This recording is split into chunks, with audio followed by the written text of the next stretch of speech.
Guys, আশা করি জানেন আমার নাম হচ্ছে দেব।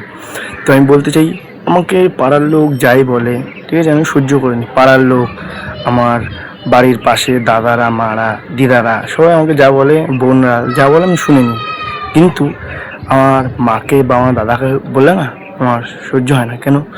সেই কষ্টটা না বেরিয়ে আসে, চোখ দিয়ে কষ্টটা একদম বেরিয়ে আসে।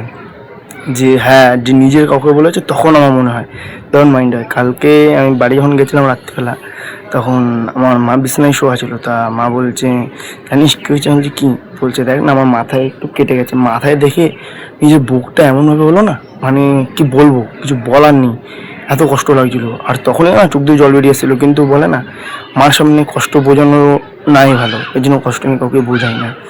তো এরকম ব্লগ আরও বেরাবে, আরও বের করতে চাই, ভিডিও করতে চাই, রাস্তায় রাস্তায় বেরিয়ে ভিডিও করবো আমি। আমার নাম দেব। আশা করি আপনাদের ভিডিওটা ভালো লাগবে। তো প্লিজ আমার চ্যানেলটাকে ফলো করে দেবেন। আর ভারত মাতা কি জয়।